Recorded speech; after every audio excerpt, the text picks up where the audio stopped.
मोदी, अमित शाह, हेमंता, शिवराज, आखिर पूरी बीजेपी क्यों कह रही है कि आदिवासी घट रहे हैं, हिंदू कम हो रहे हैं, मुसलमान बढ़ रहे हैं, डेमोग्राफी बदल रही है? क्योंकि बांग्लादेशी घुसपैठियों पर कोई लगाम नहीं है।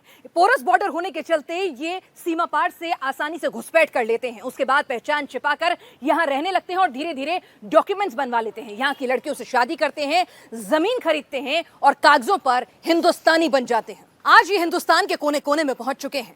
मुस्लिम वोट बैंक की राजनीति करने वाली पार्टियां इन्हें हर मुमकिन फैसिलिटी देती हैं और नतीजा ये है कि अब कई इलाकों की डेमोग्राफी बदल चुकी है और अब इनके पास वोट का वीटो है। जिसे चाहते हैं जिताते हैं, जिसे चाहते हैं हरा देते हैं।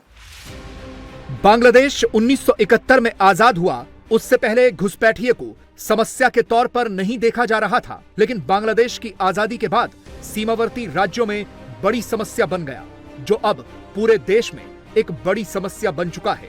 ये घुसपैठिए कितनी बड़ी चुनौती है, इतनी बड़ी फिक्र क्यों है, कितना बड़ा सवाल है, इन आंकड़ों को देखिए फिर समझ जाएंगे। जब बांग्लादेश बना तब 1971 में बिहार का संथाल परगना, जो अब झारखंड में है, ये बांग्लादेश से सटा हुआ इलाका है। वहां का सेंसस डाटा चौंकाने वाला है।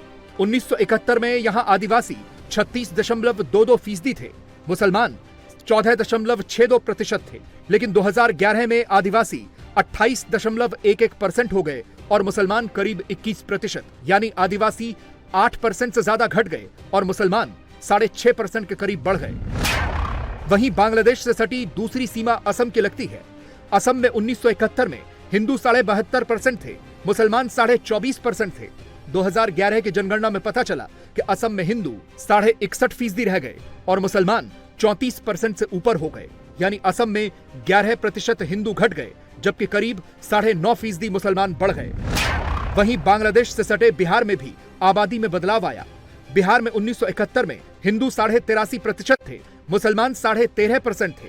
2011 में जनगणना हुई तो बिहार में हिंदू 82.7% रह गए, मुसलमान करीब 17% हो गए। हिंदू सिर्फ 0.76% घटे, लेकिन 3.42% मुसलमान बढ़ गए। बांग्लादेश से सटे सीमांचल में तो आज की तारीख में दावा किया जा रहा है कि 16% मुस्लिम आबादी बढ़ गई। पश्चिम बंगाल में 1971 में हिंदू 78% थे, मुसलमान 20.5% थे, लेकिन 2011 में पश्चिम बंगाल में हिंदू 70.5% रह गए, मुसलमान 27% हो गए। पश्चिम बंगाल में 7.5% हिंदू आबादी घटी और करीब उतनी ही 7.5% मुस्लिम बढ़ गए। यूपी में 1971 में हिंदू 84.5% थे, मुसलमान 15.5% थे, लेकिन 2011 में हिंदू 80% से कम रह गए, मुसलमान 19% हो गए। यूपी में हिंदू भी घटे हैं, मुसलमान आबादी बढ़ी है। यहाँ भी एक वजह बांग्लादेशी घुसपैठिए हैं। घुसपैठिए आ रहे हैं, बांग्लादेश से आ रहे हैं, केवल आ नहीं रहे, लाए जा रहे हैं, बसाए जा रहे हैं, उनका वोटर लिस्ट पर नाम लिखवाया जा रहा है, उनके आधार कार्ड बनवाए जाते हैं, उनका राशन कार्ड बनाया जाता है, और ये कर रही है जेएमएम की सरकार, कांग्रेस की सरकार। क्योंकि ये घुसपैठिए उनके वोटर बन जाते। आज जितने बांग्लादेशी घुसपैठिए सबके घरों पे जेएमएम का झंडा लगा है। जेएमएम का झंडा बांग्लादेशी घुसपैठियों के लिए रहने का लाइसेंस बन गया है। झारखंड के पूरे चुनाव में सबसे लाउड एंड क्लियर आवाज यही है, माटी बेटी रोटी, जिसकी वजह बांग्लादेशी घुसपैठिए हैं। बांग्लादेशी घुसपैठिए आते कैसे हैं? बांग्लादेशी घुसपैठिए बसते कैसे हैं? बांग्लादेशी घुसपैठिए हड़पते कैसे हैं? बांग्लादेशी घुसपैठिए पकड़े क्यों नहीं जाते? बांग्लादेशी घुसपैठिए खतरा क्यों हैं? बांग्लादेशी घुसपैठिए चुनाव का सबसे बड़ा मुद्दा क्यों है? हिंदुस्तान में बने बांग्लादेशी घुसपैठियों के अवैध टापू, अवैध कैंप से घुसपैठियों की पूरी तहकीकात, जो आपको हैरान कर देगी। आपको पता चलेगा कि यह कितना बड़ा चैलेंज है, देश के भविष्य के लिए कितनी बड़ी फिक्र है। हमारी तहकीकात में यह पता चलेगा कि कैसे बांग्लादेशी घुसपैठियों को सियासी पार्टियों ने रक्त बीज बना दिया, जो अब हिंदुस्तान के कोने कोने में पनप रहे हैं और हिंदुस्तान की जड़ों को खोखला कर रहे हैं। झारखंड के उन इलाकों में हम सबसे पहले पहुंचे जहां बांग्लादेशी घुसपैठियों को लेकर सबसे ज्यादा हल्ला है, जब तहकीकात की टीम ग्राउंड जीरो पर पहुंची तो वहां पर यकीन मानिए कई हैरान करने वाली हकीकत हमारे सामने आई। झारखंड का संथाल परगना, इसमें 6 जिले आते हैं जिसमें गोड्डा, दुमका, जामताड़ा, साहिबगंज, पाकुड़ ये तमाम इलाके शामिल हैं और इनमें से किसी का भी बॉर्डर जो है वो बांग्लादेश से नहीं लगता है। इस इलाके की बॉर्डर से दूरी लगभग 20 किलोमीटर है और बीच में पश्चिम बंगाल के कई जिले आते हैं। ये पोरस बॉर्डर है। पोरस बॉर्डर का मतलब बीच में ज्यादातर इलाके को नदी अलग करती है, लेकिन बीच में कुछ जिले भी आते हैं, जमीन भी आती है और वहां पर फेंसिंग नहीं लगी हुई है और यही वजह है कि आसानी से बांग्लादेशी घुसपैठिए हिंदुस्तान में दाखिल हो जाते हैं। हमारी जमीन पर दाखिल हुए, उसके बाद झोपड़ी बनाकर रहने लगे, आदिवासियों से मेलजोल बढ़ाया, फिर उनकी बेटियों से शादी की और जबरन धोखे से जमीन के कागजों पर अपना नाम डलवा लिया। वर्तमान को संवारने के लिए और भविष्य को उज्जवल बनाने के लिए आवश्यक है कि चुनाव में इनकी छुट्टी कर दो। रोटी, माटी और बेटी का मुद्दा झारखंड में मोदी और पूरी बीजेपी की टॉप प्रायोरिटी पर है।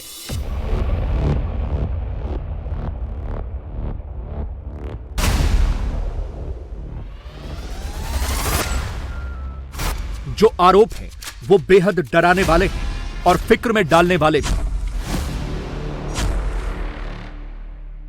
हैरानी तो तब हुई जब हमारी टीम ग्राउंड जीरो पर पहुंची।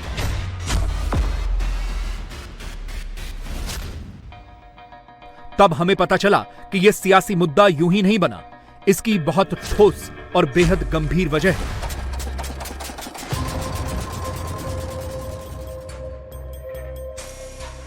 संथाल परगना इलाके में जब हम पहुंचे तो ऐसी तमाम जगहें दिखाई दी जो डेमोग्राफी बदलने की तस्दीक कर रही थी। संथाल परगना, जो संथाल आदिवासियों का इलाका कहा जाता है, वो संथाल का इलाका कम, मुस्लिम कॉलोनी ज्यादा नजर आ रहा था।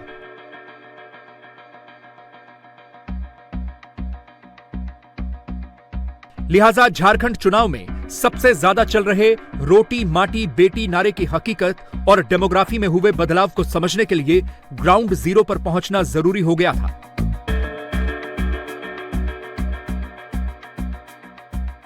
हमारी टीम संथाल परगना के सभी 6 जिलों के अलग अलग इलाकों में पहुंची। ये वो इलाके हैं जहां दावा किया जा रहा है कि पिछले 20 सालों में इस इलाके की डेमोग्राफी बदल गई। आदिवासी कम हो गए और मुस्लिम अचानक से बहुत तेजी से बढ़ गए। देवघर, गोड्डा, दुमका, जामताड़ा, साहिबगंज, पाकुड़, संथाल परगना के इन जिलों में 1951 में आदिवासियों की आबादी 44.66% थी और मुस्लिम थे सिर्फ 9.44%। लेकिन 2011 की जनगणना में पता चला कि यहां आदिवासी घटकर सिर्फ 28% के करीब रह गए और मुसलमानों की संख्या बढ़कर दोगुनी से भी ज्यादा 23.25% हो गई। अन्य समुदायों के लोग भी बढ़कर करीब 46% से 49% बढ़ गए, लेकिन मुस्लिमों की तादाद बहुत ज्यादा बढ़ गई। युवाओं, आपको नौकरी नहीं मिलती है, नौकरी कहां जाती है? बताओ कहां जाती है? बेच नहीं दे रहे हैं, घुसपैठिए को दे रहे हैं, घुसपैठियों को दे रहे हैं। मुझे बताओ, झारखंड में घुसपैठ रोकनी चाहिए या नहीं रोकनी चाहिए? अंत तक बोलिए, रोकनी चाहिए या नहीं रोकनी चाहिए? ये बांग्लादेश से घुसपैठिए आते हैं और हमारे युवाओं की रोजगारी लेकर जाते हैं, हमारी बेटियों से शादी करते हैं, उनकी भूमि हड़प कर जाते हैं। मैं आपको वादा करने आया हूं, कमल फूल की सरकार बना दो, आदमी तो क्या, परिंदा भी पैर नहीं मार पाएगा, परिंदा भी पैर नहीं। और जो लोग आदिवासियों की भूमि हड़पाए हैं, हड़पाए हैं, वो भी सुन लो, कानून लाकर दान पत्र से भूमि देने की व्यवस्था हम समाप्त कर देंगे। ऐसा क्या हुआ कि आदिवासी कम होते गए और मुस्लिम बढ़ते गए? दरअसल मुस्लिम आबादी जो बढ़ी, उसकी वजह झारखंड के मूल मुस्लिम नहीं है, वो सभी बांग्लादेशी घुसपैठिए हैं जो जाति, धर्म, तौर तरीकों से बांग्लादेशी मुसलमान हैं। अब सवाल है कि इतना बड़ा चेंज हुआ कैसे? डेमोग्राफी में बदलाव की सारी वजह बीजेपी के दिए नारे के 3 शब्दों रोटी, बेटी और माटी में छिपी हुई है। जिसमें सबके सेंटर में बेटी है, आदिवासी बेटी। बांग्लादेशी घुसपैठियों ने बड़े ही शातिराना तरीके से आदिवासी समुदाय को अपना टारगेट किया। पहले अवैध तरीके से भारत में घुसे, फिर सबसे पहले उन आदिवासियों से दोस्ती की, उनकी गरीबी का फायदा उठाया, पैसे का लालच देकर फंसाया, फिर आदिवासी बेटियों को ट्रैप किया, उनका धर्मांतरण करवाया, शादी की, उनसे बच्चे पैदा किए। ऐसा करके अपनी आबादी बढ़ाई। पहले बेटी, फिर उसके जरिए रोटी और माटी, सब पर कब्जा कर लिया।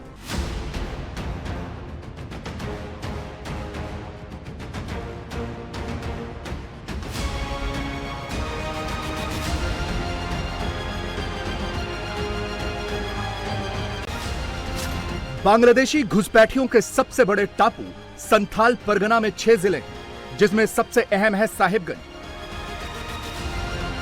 साहिबगंज डेमोग्राफी चेंज का सबसे बड़ा सैंपल है और बीजेपी के नारे रोटी माटी बेटी का भी। यहां से कुछ दूरी पर बांग्लादेश बॉर्डर है। झारखंड साइड साहिबगंज में दूसरी तरफ पश्चिम बंगाल का मालदा जिला है। ये घुसपैठिए पश्चिम बंगाल के पोरस बॉर्डर का फायदा उठाते हुए मालदा जिले में पहली एंट्री लेते हैं। यहां से उनके कई रूट हैं, लेकिन घुसपैठियों के झारखंड में एंट्री करने के 2 अहम रूट हैं, जिनमें एक मालदा जिले के पंचानंदपुर का पगला घाट और दूसरा कलियाचक घाट। दोनों जगह से नदी का पोरस बॉर्डर है। पोरस बॉर्डर होने की वजह से इसी रूट से ये झारखंड के संथाल परगना में एंट्री करते हैं। संथाल परगना में बांग्लादेशी घुसपैठियों का मुद्दा सियासी मुद्दा बन चुका है 2024 के विधानसभा चुनाव में।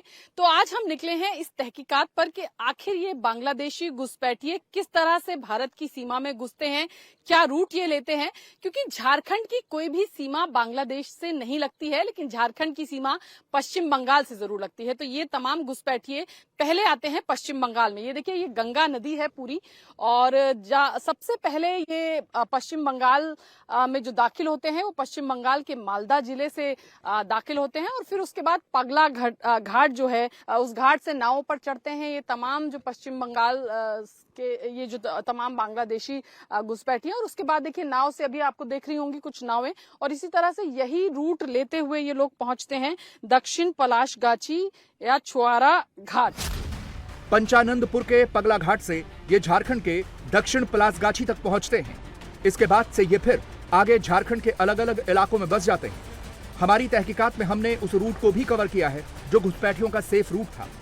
नावें जो है वो भर भर के लगातार, हालांकि यहाँ से कुछ लोग जो हैं, कुछ पश्चिम बंगाल में रहने वाले लोग जिनके व्यवसाय झारखंड में है, झारखंड में लोग जिनके व्यवसाय पश्चिम बंगाल में है, वो लोग भी नावों से सफर करते हैं। लेकिन इन्हीं नावों में बांग्लादेशी घुसपैठी भी अच्छी संख्या में जो है वो ऐसा माना जाता है या इस तरह का आरोप लगाया जाता है कि वो भारत की सीमा में बांग्लादेश से भारत की सीमा में घुसते हैं पश्चिम बंगाल से, और फिर उसके बाद झारखंड की सीमा में प्रवेश करते हैं। पलाशगाछी पहुंचने के बाद बांग्लादेशी घुसपैठियों के एक बड़े कब्जे का पता चला कि ये बांग्लादेश से आए और रेलवे के किनारे की जमीनों पर झोपड़ियां डाली और फिर उसे धीरे धीरे पक्का कर लिया और रहते रहते फर्जी कागजात भी बना लिए। दावा यह है कि वो हिंदुस्तानी है। इस वक्त हम आ गए हैं झारखंड के साहिबगंज के राजमहल विधानसभा में, और ये जो इलाका है यहाँ पर आज से 2 या 3 दशक पहले कोई आबादी नहीं होती थी। सामने जो है वो रेलवे की जमीन है, लेकिन पिछले 2 से 3 दशकों में यहाँ पर मुस्लिम आबादी जो है उसमें काफी बढ़ोतरी हुई है। लगभग 150 के करीब मुस्लिम परिवार जो हैं इस नया बस्ती में आकर के बस गए हैं। अब दावा ये किया जाता है कुछ हिंदू संगठनों द्वारा कि ये जो तमाम आबादी है ये बांग्लादेशी घुसपैठियों की है, ये जो पिछले 3 दशकों में यहाँ पर आकर के बसी है। और आपको दिखाएं तो देखिए, ये जो टीन के घर बने हुए हैं, ये पिछले कुछ 2 से 3 दशकों में ही ये तमाम जो स्ट्रक्चर्स हैं, ये जो तमाम घर हैं, ये यहाँ पर बसे हैं। और ये जो है यहाँ पर पहले कोई भी घर यहाँ पर नहीं हुआ करता था, लेकिन पिछले 2 से 3 दशकों में मुस्लिम आबादी इतनी बढ़ी कि जहाँ पर एक घर नहीं था वहाँ पर अब 150 मुस्लिम घर जो हैं वो बस गए हैं। खबर पक्की थी, सबूत सामने थे, लिहाजा हम रेलवे किनारे बसी नई बस्ती में पहुंचे, जहां झुग्गी झोपड़ियां दिख रही थी जो अब स्थायी हो चुकी हैं। इलाके के हिंदू नेताओं का दावा है कि ये सब बांग्लादेशी हैं। ये राजमहल नया बस्ती में हम खड़े हैं। नई बस्ती कितनी नई है? नई बस्ती मेरे आंख के सामने ये 25 इयर्स के अंदर जो है विकसित हुई है जी।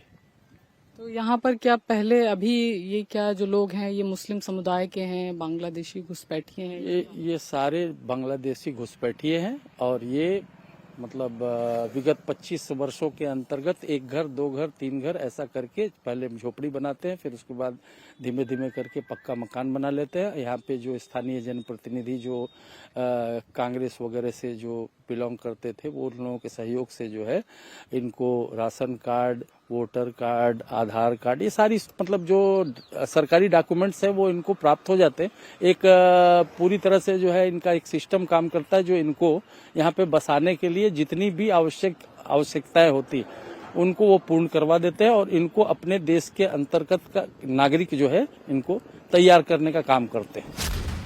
सुना आपने, पहले 10 आए थे, फिर 10 से 50 हुए और अब इनका आंकड़ा हजारों तक पहुंच चुका है।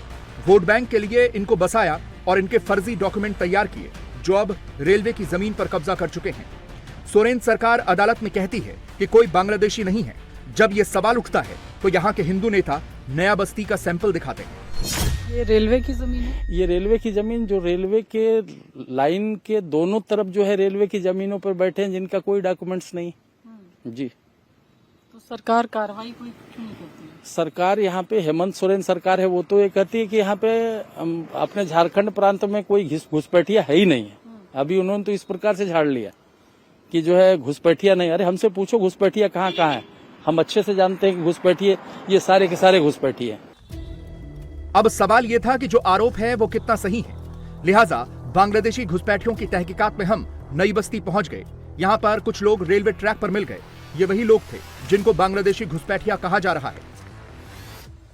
हमने कई लोगों से पूछा, किसी ने ये नहीं कहा कि वो बांग्लादेशी हैं। किसी के कागजात बने हुए हैं, किसी के नहीं, लेकिन ओरिजिन बांग्लादेश है। यहाँ पर हमें एक नए पैटर्न का पता चला जो 20-25 साल पहले पश्चिम बंगाल से एंट्री लिया, वाया मुंबई झारखंड में जाकर फिट हो गया। वो लोग भी घूमता था, अब माँ बाप इंतकाल हुआ, अब हम लोग को कुछ करना होगा। तो यहीं से आप लोग हैं या बांग्लादेश से भी कुछ लोग आए? नहीं, बांग्लादेश से नहीं, हम लोग पहले रहते थे, माँ बाप का तो बांग्लादेश में था, तो अभी यहीं में रहते थे, पहले रहते थे दियाड़ा खोजपाड़ा में, माँ लोग वहाँ रहता था, तो यहाँ से बांग्लादेश से माँ बाप? हाँ जी। कब आए थे? वो बहुत साल हो गया है। इतने में हम लोग का पैदाइश हुआ मेरा बम्बई में, अब माँ इंतकाल हुआ तो यहीं में 12 माह से यहीं रहते हैं, कहूँ नहीं जाते हैं खटने के लिए। तो गांव कहाँ है आपका बांग्लादेश में? बांग्लादेश में उतना हमको ध्यान नहीं है, हमारा पैदाइश तो बम्बई में हुआ था। तो बांग्लादेश से बम्बई आए? जी हाँ, बम्बई से यहाँ आ गए, यहाँ रहने लगे। मामा है, मामा के पास रहते थे, तो मामा से थोड़ा टेंशन हुआ भाई भाई में। झारखंड के संथाल परगना की राजमहल की नई बस्ती में हम हैं और राजमहल जो है वो साहिबगंज जिले में आता है और इस वक्त हम जहां पर खड़े हैं ये एक रेलवे का ट्रैक है और ये जो नई बस्ती है ये नई बस्ती है। पिछले कुछ सालों में ही इस नई बस्ती को यहाँ पर बसाया गया है और खास बात ये है कि ये जो बस्ती है जो आपको रेलवे ट्रैक के दोनों तरफ दिखाई देती है ये अवैध तरीके से यहाँ पर बसाई गई है। टीन के घर आपको इस रेलवे ट्रैक के दोनों तरफ जो है वो दिखाई देंगे और यहाँ पर रहने वाले जो लोग हैं वो मुस्लिम समुदाय के लोग हैं और ज्यादातर लोग ये बात मानते भी हैं यहाँ रहने वाले कि ये जो है ये एक अवैध निर्माण उनका है। राजमहल के जिस नया बस्ती इलाके में हम मौजूद थे वहाँ डेमोग्राफी पर कैसे असर हुआ उसका डेटा भी कैमरे के सामने मिला। यहाँ पर पिछले 20 साल में कोई घर नहीं था, लेकिन पिछले 25 सालों में यहाँ 500 से ज्यादा अवैध निर्माण हो गए। पहले यहाँ 6 मदरसे थे, अब 125 से ऊपर हैं। राजमहल के उदवा ब्लॉक में 2014 से 2019 में आबादी में 8,000 मतदाता थे, वहीं 2019 से 2024 में ये मतदाता 2,20,000 बढ़ गए। राजमहल विधानसभा के बीजेपी कैंडिडेट का तो दावा है ये सब बांग्लादेशी घुसपैठिए हैं और इनकी वजह सोरेन कांग्रेस और आरजेडी की सरकार है। आंकड़े झूठ थोड़े बोलते हैं। नैसर्गिक वृद्धि का दर, जैसे किसी मतदान केंद्र में 600 मतदाता रहते हैं, मेरे खुद के विधानसभा में हुआ है, और दूसरे 5 वर्षों में 1400 मतदाता बढ़ जा रहे हैं। उदवा ब्लॉक है राजमहल विधानसभा के अंदर, वहां 14 से 19 के बीच में 8,000 के आसपास में वृद्धि होती है मतदाता में, और जब 2024 का मतदाता सूची प्रकाशित होता है तो 22,000 से अधिक मतदाता में वृद्धि होती है। तो क्या ये जो वृद्धि है इसमें मुस्लिम समुदाय के लोगों की ज्यादा है, ये भी कोई अपने? नहीं, मुस्लिम नहीं, वही है ही। झारखंड में चुनाव का माहौल है, हर तरफ चुनावी गाने चल रहे हैं, लेकिन सबसे ज्यादा हॉट टॉपिक संथाल परगना के घुसपैठिए हैं। इस इलाके में वोट बांग्लादेशी घुसपैठियों पर बढ़ता घटता है, लिहाजा इंडी अलायंस पर भी इसका असर दिखता है। भारतीय जनता पार्टी आरोप लगाने को कुछ भी लगाए, घुसपैठ की बात बेशक करे। जो विधायक बात कह रहे हैं वो वर्षों बरस से ये बात कह रहे हैं। पिछले 5 वर्षों में जब डबल इंजन की सरकार थी, रघुवर दास की सरकार थी, तो कितनी घुसपैठियों को बाहर किया गया। घुसपैठ को रोकना गृह मंत्रालय का काम है, गृह मंत्री की जिम्मे सीमा की सुरक्षा आती है। पता नहीं संविधान जो बाबा साहब अम्बेडकर ने दिया है, जो उसमें निहित बातें हैं, वो शायद इन लोगों को समझ में नहीं आती। बीजेपी का तो यहाँ तक दावा है कि पोरस बॉर्डर का सहारा लेते हुए बांग्लादेशी घुसपैठिए न सिर्फ भारत में घुस रहे हैं, बल्कि आदिवासी की बेटी रोटी माटी सब छीन रहे हैं। हमारी तहकीकात का ये सिरा संथाल परगना के साहिबगंज जिले में मिला। ये झारखंड के संथाल परगना का साहिबगंज जिला है। यहाँ से पश्चिम बंगाल का बॉर्डर लगा है। यहाँ से नदी के पार वेस्ट बंगाल का कलियाचक है और कलियाचक से सिर्फ 15 किलोमीटर की दूरी पर बांग्लादेश का बॉर्डर है। यहीं से अवैध बांग्लादेशियों की घुसपैठ झारखंड के संथाल परगना में होती है। ये जो नाव आप देख रहे हैं, इन्हीं पर सवार होकर रोज इस इलाके से सैकड़ों लोग बंगाल के कलियाचक जाते हैं और वापस आते हैं और यहीं से घुसपैठ भी होती है।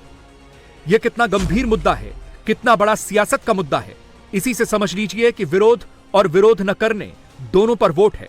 ग्राउंड जीरो की हकीकत बताने से पहले सियासी वजह जान लेते हैं।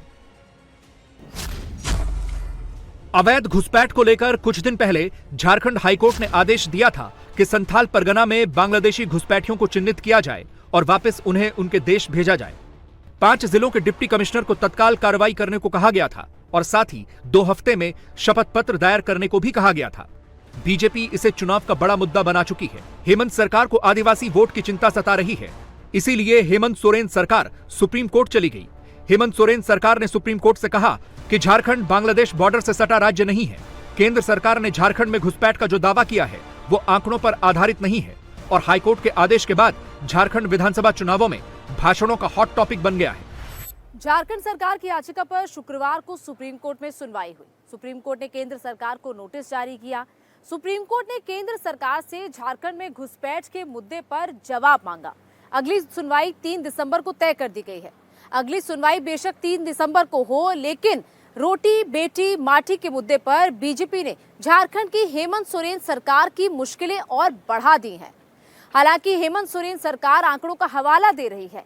संथाल परगना में बढ़ती डेमोग्राफी के पीछे वो बांग्लादेश बॉर्डर से सटा ना होने का हवाला दे रही है, लेकिन संथाल परगना में ग्राउंड जीरो की हकीकत कुछ और ही बयां कर रही है। हमारी तहकीकात में आदिवासी इलाकों की डेमोग्राफी बदलने का आदिवासी बेटियों को ट्रैप करने वाले ट्रेंड का पता चला। हमारे पास वो सबूत मिले जिससे साफ साफ पता चला कि बांग्लादेशी घुसपैठियों ने आदिवासियों की जमीन पर कब्जा करने और हिंदुस्तान में रहने के लिए बहुत ही शातिराना तरीके से प्लानिंग की और आदिवासी इलाकों को मुस्लिम मोहल्लों में तब्दील कर दिया। आदिवासी कम होते गए और मुस्लिमों की तादाद बढ़ती गई। बांग्लादेशी घुसपैठियों ने कैसे पैठ जमाई, उसका एक पैटर्न यह है। आदिवासी बहुल इलाकों में ग्राम पंचायतों में मुखिया के पद आदिवासियों के लिए सुरक्षित हैं। बहुत सी ग्राम पंचायतों में ये पद सिर्फ आदिवासी महिला के लिए आरक्षित हैं। गैर आदिवासी यहां चुनाव नहीं लड़ सकते। बहुत से गांवों में बांग्लादेशी घुसपैठियों ने, मुस्लिम समाज के लोगों ने आदिवासी लड़कियों से शादी की। फिर ये घुसपैठिए लोग अपनी आदिवासी पत्नियों को चुनाव लड़वाते हैं। जीतने पर उसके काम और अधिकार अपने पास रख लेते हैं। पत्नी का काम सिर्फ जहां कहा जाए वहां साइन करना या अंगूठा लगाना होता है। झारखंड में आदिवासियों की संख्या कम हो रही है, मुसलमानों की संख्या बढ़ रही है। इस तरह की रिपोर्ट आने के बाद कई तरह के सवाल खड़े हुए हैं और कई रिपोर्ट्स ये भी बता रही हैं कि झारखंड में मस्जिदों और मदरसों की संख्या संथाल परगना के इलाकों में काफ़ी बढ़ी है।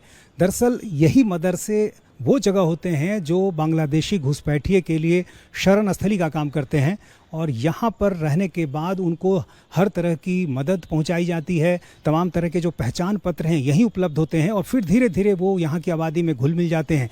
यहाँ की जो आदिवासी समाज की कुछ लड़कियाँ हैं उनके साथ शादियों के भी कई मामले सामने आए हैं और उसके बाद उन आदिवासी लड़कियों की जो ज़मीनें होती हैं उनका इस्तेमाल मुस्लिम समाज के लोग करते हैं। तो इस तरह से इस पूरे इलाके की जो डेमोग्राफी है वो बदली है, मुसलमानों की आबादी का प्रतिशत बढ़ा है।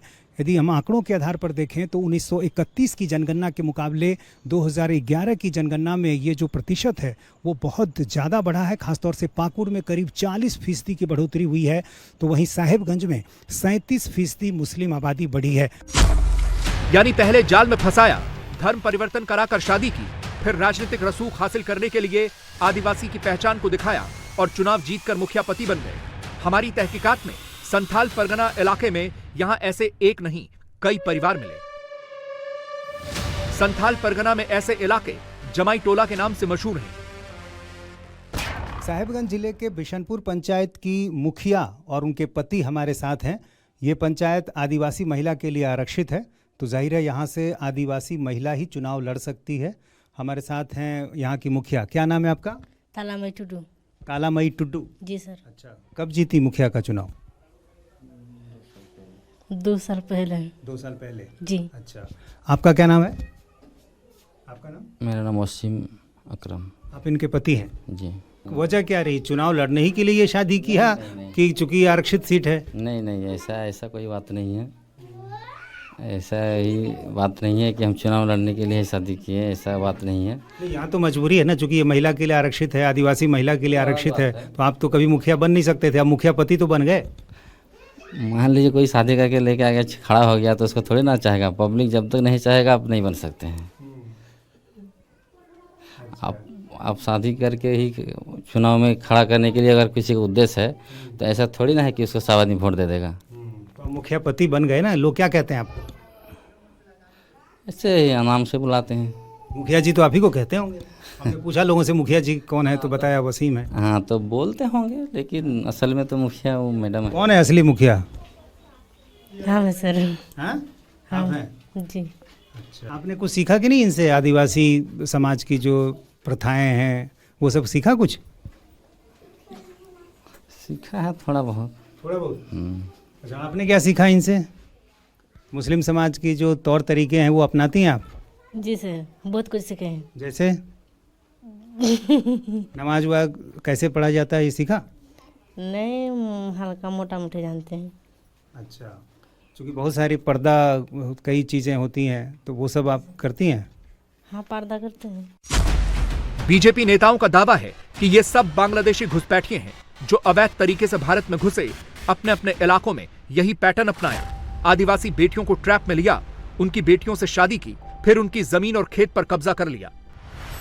हमारी तहकीकात में राष्ट्रीय अनुसूचित जनजातीय आयोग का डेटा मिला, जिसकी रिपोर्ट को आयोग ने सितंबर 2024 में केंद्रीय गृह मंत्रालय को दिया है। इस रिपोर्ट में कई ऐसे नाम हैं जिन्होंने आदिवासी बेटियों से शादी कर डेमोग्राफी ही बदल दी।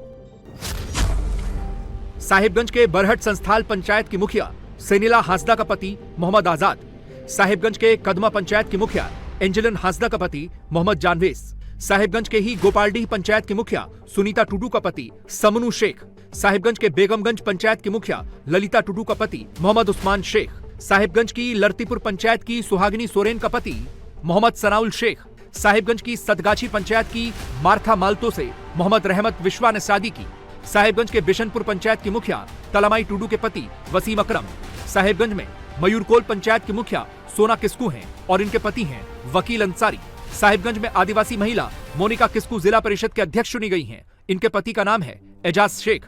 ऐसे ही साहिबगंज के मधुआपाड़ा पंचायत की आदिवासी महिला मुखिया मरंग बीटी हांसदा के पति का नाम समीरुल इस्लाम है। दुमका के घाट रसिकपुर पंचायत की मुखिया और उनके पति हमारे साथ हैं। क्या नाम है आपका? प्रिसिला हासदा। आप यहाँ की मुखिया है? मुखिया है। आप इनके पति हैं? जी। क्या नाम है आपका? मोहम्मद रफ़ीक अंसारी। आप दोनों ने शादी कब की? हो गया 14 साल। 14 साल पहले। अच्छा, तो ये बताइए कि कैसे शादी हुई आप लोग की? कोर्ट से हुआ है। अच्छा, लव मैरिज था? Love marriage. तो घाट रसिकपुर पंचायत में कितने वोटर हैं? वही 9,000। 9,500। 9,500? जी हाँ जी जान से। तो फिर आपके लिए जितना आसान हो जाता होगा, चूँकि दोनों समुदाय के वोट आपको मिल जाते? हाँ, हमको टोटल दोनों समुदाय से हम लोग का अच्छा संबंध है। मुस्लिम वोटर कितने होंगे लगभग? 6,000। 6,000 मुस्लिम वोटर। इस तरह की शादियों पे जो सवाल उठाए जाते हैं आदिवासी और मुस्लिम की शादी पर, उस पर आपका क्या कहना है? ये तो मतलब एगो समाज लेके तो सच बात है कि मुस्लिम और आदिवासी में शादी तो जज तो नहीं है, लेकिन ये तो गलत तरीका से ही लव मैरिज में हो गया है। तब आप देखिए, इसको बिगाड़ने से अच्छा ठीक करना है। आप क्या करेंगे, जो हो गया और नहीं होना चाहिए वो बाद में। सवाल उठाया जा रहा है कि आदिवासियों की संख्या कम हो रही है। अरे हाँ, ज़्यादा मुस्लिम पर जा रहा है, ज़्यादा ये पर जा रहा है, हिंदू पर भी जा रहा है। आपके बच्चे कितने हैं? कितने बच्चे? एक है। क्या नाम है इसका? राजीव अंसारी। तो इसको भी राजनीति में लाना चाहिए? नहीं, इसको राजनीति में नहीं लाना चाहते हैं। ये पैटर्न सिर्फ साहिबगंज में ही नहीं दिखा, दुमका पाकुड़ में भी बांग्लादेशी घुसपैठियों ने आदिवासी बेटियों को जाल में फंसाया, शादी की और जमीन पर कब्जा कर लिया, जिसमें 2 नाम ये भी हैं। दुमका के घाट रसिकपुर पंचायत की मुखिया प्रेसिला हंसदा के पति का नाम रफीक अंसारी है। पाकुड़ के जबरदहा गांव की पूर्व महिला प्रतिनिधि सुनीता मरांडी के पति हैं आजाद अंसारी। शादियां भी हैं जो मुस्लिम समाज के लोगों ने की है आदिवासी महिलाओं से, चूंकि आदिवासी महिला के लिए जो आरक्षित जगह होती है मुखिया के लिए, तो ऐसी कई शादियां भी हुई हैं। तो जाहिर है ऐसे में जो बच्चे होंगे वो तो फिर मुस्लिम समाज के हो जाएंगे। हाँ हो गई, शादी किया है, जो मुखिया में भी खड़ा हुआ है। इसमें एक बार सुनने मिला था कि जो मुस्लिम में गई है आदिवासी लड़की, तो उसको मुखिया में नहीं देने का, लेकिन अब देखते हैं फिर हो गया है उसका। तो ऐसे तो कई मुखिया जो हैं जीती भी है महिला, उसके पति मुस्लिम हैं। हाँ, ऐसे कई उदाहरण है ना। तो इससे क्या असर पड़ता है आपको लग रहा है जनसंख्या पे? मैंने हम लोग आदिवासी में से जनसंख्या में, तो ऐसे में तो कम होते जाएगा। जो बच्चे होंगे जाहिर है वो तो पिता का धर्म अपनाएंगे ना। पिता का धर्म अपनाएंगे तो ऐसे घटेंगे। 1-2 घर से 3 घर से अगर आदिवासी लड़की चल जाएंगे मुस्लिम में, तो पूरा घट जाएंगे ऐसे। तो जैसे जैसे हमारी तहकीकात आगे बढ़ रही थी, वैसे वैसे बांग्लादेशी घुसपैठियों के नए नए पैटर्न सामने आ रहे थे। कैसे आदिवासी बेटी से शादी करके सब कुछ कब्जा कर लिया, या कह लें कि संथाल आदिवासी समाज का पूरा सोशल सिस्टम बिगाड़ दिया। आदिवासियों के अपने कानूनों और प्रथा के मुताबिक कोई भी आदिवासी लड़की दूसरे समुदाय या जाति में शादी नहीं कर सकती है, लेकिन देश के कानून में ऐसी कोई व्यवस्था नहीं है। कोई भी व्यक्ति किसी भी धर्म जाति समुदाय में शादी कर सकता है। इसीलिए अब झारखंड में ऐसी शादियों के खिलाफ कानून बनाने की मांग उठ रही है। खासकर अभी जो हम इंटर कास्ट मैरिज जो हो रहा है, ये सबसे बड़ा घातक प्रहार हो रहा है आदिवासी समाज में। और इसमें हम ये नहीं कहेंगे खाली मतलब मुस्लिम समुदाय, इसमें क्रिश्चियन समुदाय भी आ रहे हैं। और कुल मिला के जो अंतरजातीय विवाह से हो रहा है, जो हमारे समाज पर दुष्प्रभाव पड़ रहा है, उससे क्या हो रहा है, जो हमारा जो जनसंख्या का अनुपात है उसमें भी डाइवर्सन हो रहा है। और विशेषकर हम कहना चाहेंगे जो अपने धर्म संस्कृति परंपरा है, और उसी के आधार पर हमें एक आरक्षण मिला हुआ है और एसटी का दर्जा मिला हुआ है। और उससे क्या होता है, मतलब जो अनुपात में जो हमारा जनसंख्या होना चाहिए उसमें एक दोहन हो रहा है। लेकिन दूसरे धर्मों में शादियां से या मुस्लिम समाज में जो शादियां हो रही हैं, उससे आदिवासी समाज में क्या उनकी संख्या कम हो रही है, क्या मुश्किलें आ रही? सबसे मुश्किल तो आ रही है, जैसे हम लोग एक समाज में बिटलाहा प्रथा है। एक बिटलाहा प्रथा ऐसी प्रथा है, सामाजिक रूप से एक बॉन्डेड है कि आप अंतर जातीय दूसरे जाति से विवाह करते हैं, दूसरे धर्म प्रदाय से जाते विवाह करते हैं, तो आपको अपने जातीय समुदाय से बहिष्कृत किया जाता है। लेकिन अब भारत का संविधान के द्वारा से अब हटा दिया गया। अब वैसा नहीं कर सकते, वो कानूनी रूप से असंवैधानिक हो गया है अभी। इन घुसपैठियों की शादी वाली साजिश से हो क्या रहा है और क्यों ये चुनाव का इतना बड़ा मुद्दा बन गया है, जरा इसका गणित भी आप समझ लीजिए। आदिवासी बेटी से शादी की, उसके बाद धर्म परिवर्तन हुआ, उसके बाद जो बच्चे पैदा हुए वो मुसलमान बन गए, तो इन्होंने डेमोग्राफी ही नहीं बदली बल्कि सोशल इक्वेशन भी बदल कर रख दिया। हेमंत सोरेन जानते हैं कि आदिवासी कहीं नहीं जाएगा। वो सोच रहे हैं कि कुछ ऐसा कर दिया जाए कि इन घुसपैठियों का शिकार हुई आदिवासी बेटियों से जन्मे मुसलमान वोट बैंक को भी अपनी ही तरफ कर लिया जाए। बीजेपी इस साजिश को भलीभांति समझ गई है और इसीलिए इस बार आदिवासी सम्मान चुनाव का एक बड़ा मुद्दा है। दरअसल झारखंड में सबसे ज्यादा आदिवासी कम्युनिटी वाला इलाका संथाल है। संथालों की आबादी करीब 40 से 50 लाख के बीच है, जो 17 जिलों में असर रखते हैं। मोटा मोटा आंकड़ा है, झारखंड की 25 से 30 विधानसभा सीटों में संथाल हार जीत तय करते हैं। जैसे जैसे हम संथाल परगना में बांग्लादेशी घुसपैठियों की जानकारी इकट्ठा कर रहे थे, वैसे वैसे नई नई वजह सामने आ रही थी। हमारी तहकीकात में यह भी पता चला कि बांग्लादेशी घुसपैठियों की साजिश सिर्फ आदिवासी बेटियों को ही ट्रैप तक सीमित नहीं है। घुसपैठिए अलग अलग तरीकों से आदिवासियों की जमीन कब्जाने का खेल कर रहे हैं। इस इलाके में आदिवासियों के अलावा कोई भी उनकी जमीन नहीं खरीद सकता। आदिवासी संथाल परगना टेनेंसी एक्ट के तहत अपनी जमीन लीज पर भी नहीं दे सकते, लेकिन गिफ्ट डीड के जरिए बाहर का कोई भी आदमी आदिवासियों की जमीनें ले सकता है। सिर्फ नोटरी के पास जाकर गिफ्ट डीड करा लेते हैं, जबकि इसकी कोई लीगल वैल्यू नहीं होती। झारखंड में आदिवासी अपनी जमीन को बेच नहीं सकते हैं। संथाल परगना टेनेंसी एक्ट के तहत वो अपनी जमीन किसी को लीज पर भी नहीं दे सकते। ऐसे में इनकी जमीन को हथियाने का एक तरीका गिफ्ट लैंड के तौर पर सामने आया।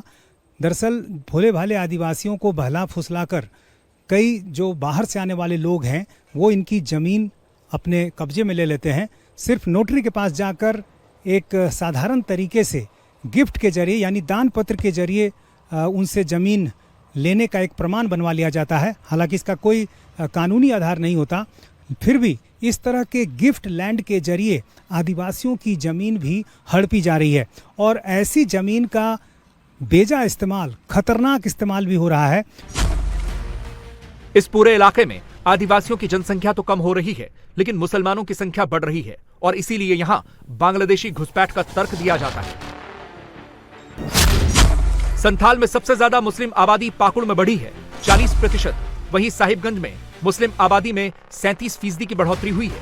इसके पीछे सबसे बड़ी वजह बांग्लादेशी घुसपैठ को ही माना जा रहा है। संथाल परगना के इलाके में मुसलमानों की आबादी बहुत बढ़ रही है, आदिवासियों की कम हो रही है।